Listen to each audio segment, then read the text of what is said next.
बिस्मिल्लाहिर्रहमानिर्रहीम अस्सलामुअलैकुम। हमने उर्दू की बुक स्टार्ट की है 6th क्लास की, Punjab curriculum and text book board Lahore.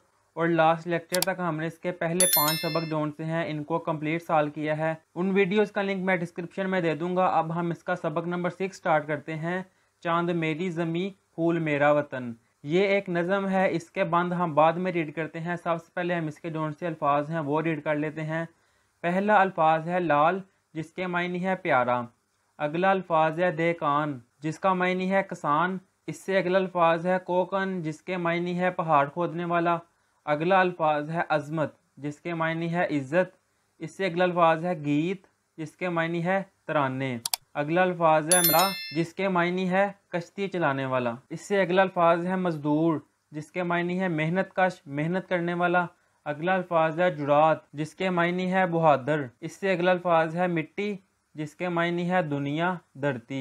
और आखिरी अल्फाज है शोला, जिसके मायने है रोशनी चमक। ये थे इसके अल्फाज में नहीं। अब आगे हैं इसके बंद। इस नज़म को चांद मेरी ज़मी फूल मेरा वतन लिखने वाले हैं साकी जवेद। ये इस नज़म के राइटर हैं। अब आगे इसका मरकज़ी ख्याल है, मेरा वतन चांद से बढ़कर प्यारा है। इसके मिला किसान, मजदूर, फौजी, जवां, अहले कलम और मेहनत कश सब काबिल तारीफ़ है। यहाँ तक शायर कह रहा है कि मेरा वतन जौन से है चांद से भी ज़्यादा प्यारा है। इसके जितने भी अफराद हैं वो सारे जौन से हैं बहुत ही तारीफ़ के काबिल हैं, बहुत ही मेहनत करने वाले हैं। इससे आगे है, मेरे वतन की मिट्टी नहायत ज़रखेज़ है। हम सब अपने वतन की तरक्की और सरबुलंदी के लिए कोशां हैं। यानी कि मेरे वतन की जौन सी मिट्टी है वो बहुत ही ज़रखेज़ है और हम सब अपने वतन की तरक्की के लिए कोशिश करेंगे। ये है इसका मरकज़ी ख्याल। अब आगे है इसका खुलासा। मेरे वतन की सरजमीन चांद की तरह खूबसूरत और फूल की तरह दीदा ज़ेब है। यानी कि मेरे वतन की जौन सी मिट्टी है ना वो बहुत ही खूबसूरत और फूल की तरह प्यारी है। मेरे वतन के खेतों की मिट्टी बहुत सरखेज़ है। किसान सख्त मेहनत से खून पसीना एक करके अनाज उगाते हैं। मेरे वतन के फौजी निहायत बहादुर हैं, वो वतन के लिए जान भी कुर्बान कर सकते हैं। इस वतन पर कोई आंच नहीं आ सकती क्योंकि इस पर ईमान और कुरान का साया है।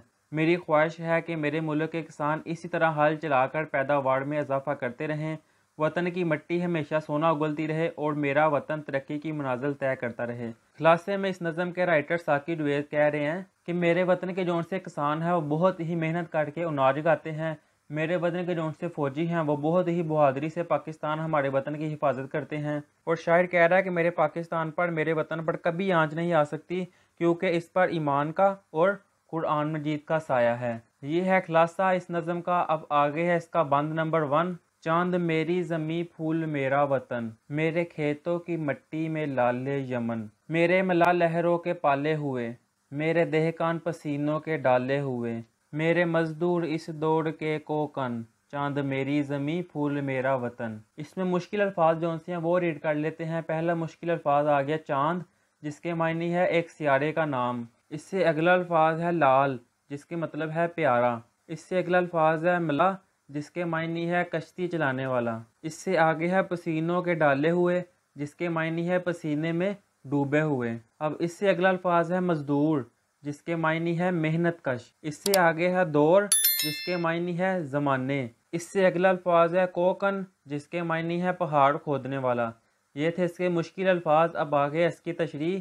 इस बंद में शायर कहता है कि मेरे मुल्क की सरजमीन चांद की तरह खूबसूरत है। मेरा वतन पाकिस्तान फूल की तरह हसीन है। मेरे वतन के खेतों की मिट्टी बहुत ज़रखेज़ है। यानी कि शायर कह रहा है कि मेरा वतन जौन सा बहुत ही खूबसूरत है। मेरे वतन की जौन सी मिट्टी है वो बहुत ही ज़रखेज़ है। किसान जब इसमें बीज बोते हैं तो फसलें यमन के मोतियों की तरह बेशकीमत पैदावार देती है। यहाँ पे शायर ने अपने वतन की पैदावार को यमन के मोतियों से तशबीह दी है। इससे आगे है, मेरे वतन की कश्ती चलाने वाले मुला नहायत माहिर हैं और किसान खेतों में दिन रात अपना पसीना बहाते हैं। वो सख्त मेहनत करते हैं, फिर कहीं जाकर अच्छी फसलें उगती हैं। हमारे मजदूर इतने मेहनत कश हैं कि उन्होंने पहाड़ खोद कर रास्ते बना दिए हैं। मेरी ज़मीन चांद और वतन फूल की तरह खूबसूरत है। ये है तशरीह बंद नंबर 1 की। अब आगे है बंद नंबर 2। मेरे फ़ौजी जवां जरातों के निशां, मेरे अहले कलम अज़मतों की ज़ुबां, मेरे मेहनत कशों के सुनहरी बदन, चांद मेरी ज़मीं फूल मेरा वतन। ये था बंद नंबर 2। इसमें मुश्किल अल्फाज हैं फ़ौजी, जिसके मायने है सिपाही। इससे आगे है अहले कलम, जिसके मायने है लिखने वाला यानी कि अदीब मुराद शायर। इससे आगे है अजमतों की ज़ुबां यानी कि आला अल्फाज। इससे आगे है मेहनत कश जो कि है मजदूर। इससे आगे है सुनहरी बदन यानी कि धूप और पसीने से चमकने वाले जिस्म मुराद किसान। ये थे इसके मुश्किल अल्फाज। अब हम इसकी तशरीह कर लेते हैं। इस बांध में शायर कहता है कि मेरे मुल्क के फौजी जुवान नहायत बहादुर, दिलेर और जुरातमंद हैं। मेरे मुल्क के मुसन्निफ, शायर और कालम नगार नहायत अच्छा लिखने वाले हैं। मेरे वतन के मेहनत कशों की तो क्या ही बात है। ये मजदूर कहीं मकान बना रहे हैं तो कहीं सड़कें बना रहे हैं। इतना ज़्यादा काम करने और सूरज की रोशनी को अपने जिस्म पर बर्दाश्त करने से इनके जिस्म निहायत मजबूत हो जाते हैं और वो धातों की तरह चमकते हैं। मेरी ज़मीन चांद और वतन फूल की तरह खूबसूरत है।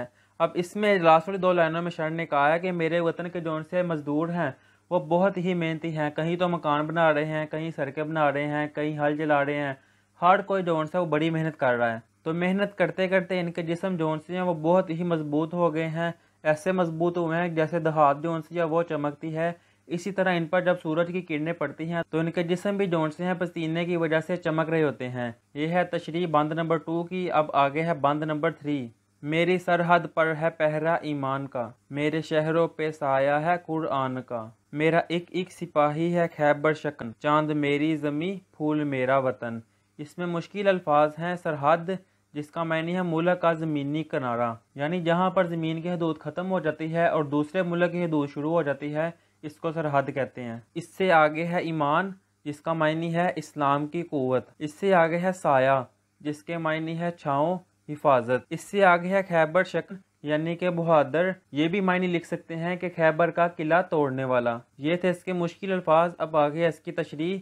इस बांध में शायर अपने वतन की तारीफ करते हुए कहता है कि मेरे मुल्क की सरहदों पर हमारे ईमान का पहरा है, यानी ये वतन अल्लाह ताला और इस्लाम के नाम पर हासिल किया गया है। अल्लाह ताला ही इसकी हिफाजत करने वाला है। शायर कह रहा है कि मेरे वतन पाकिस्तान पर ईमान का पहरा है। अल्लाह ताला के नाम पर ही पाकिस्तान जोन सा बनाया गया है। अल्लाह ताला ही इसकी हिफाजत करने वाले हैं। इससे आगे है अब हमारे मुल्क के शहरों पर कुरान का साया है, क्योंकि इस मुल्क में इस्लाम का बोलबाला है। घर घर कुरान मजीद की तिलावत की जाती है, इसलिए जो चीज़ कुरान के ज़ेरे साया हो उसे नुकसान का खदशा नहीं है। हमारे मुल्क का हर एक सिपाही ईमान और जिहाद के जज्बे से सरशार है। ज़रूरत पड़ने पर वो वतन के लिए अपनी जान भी कुर्बान कर देंगे। जैसे हज़रत अली रज़ी अल्लाह ताला अन्हो ने खैबर का किला फ़तह किया, इसी तरह आज भी हमारे सिपाही दुश्मनों के किले को फ़तह करने का जज्बा और सलाहियत रखते हैं। मेरी ज़मीन चांद और वतन फूल की तरह खूबसूरत है। यह है तशरीह इस बंद की। अब आगे है बंद नंबर 4। मेरे देह का यूं ही हल चलाते रहें, मेरी मिट्टी को सोना बनाते रहें, गीत गाते रहे मेरे शोला बदन, चांद मेरी ज़मी फूल मेरा वतन। इसमें मुश्किल अल्फाज हैं। देह का जिसका मायने है किसान। अगला अल्फाज है हल चलाना जिसके मायने है फसलें उगाना। अगला अल्फाज है गीत जिसके मायने है तराने। इससे अगला अल्फाज है शोला बदन यानी कि मजबूत जिस्म। ये थे इसके मुश्किल अल्फाज। अब आगे इसकी तशरीह। इस बंद में शायर वतन के किसानों की तारीफ बयान करते हुए कहता है कि हमारे मुल्क के किसान हल चलाते हैं तो अनाज उगता है, वो हम दूसरे ममालिक को बेचकर बहुत सा पैसा कमाते हैं। ये किसान निहायत मेहनत से मिट्टी में बीज बोते हैं। हमारे मुल्क की मिट्टी बहुत ज़रखेज़ है, हमारी फसलें बहुत अच्छी पैदावार देती हैं। किसान ज़मीन बहुत खुशी से बोते हैं और वो हल चलाते हुए गीत गाते हैं। इनके बदन धूप की वजह से शोले की तरह चमकते हैं। मेरी ज़मीन चांद और वतन फूल की तरह खूबसूरत है। इस बंद की तशरीह में शायर कहता है कि मेरे वतन के जौन से किसान हैं बहुत ही मेहनत करते हैं, फिर उससे जौन से बीज निकलते हैं, जब वो फसलें उगाते हैं बीज निकलते हैं, उनको हम दूसरे ममालिक को बेचकर पैसे कमाते हैं। ये थी तशरीह बंद नंबर 4 की। अब आगे है इसकी मश्क। इसकी मश्क के जौन से सवालों के जवाब है वो इंशाल्लाह हम नेक्स्ट वीडियो में मिलेंगे। तब तक दे इजाज़त। अल्लाह हाफिज़।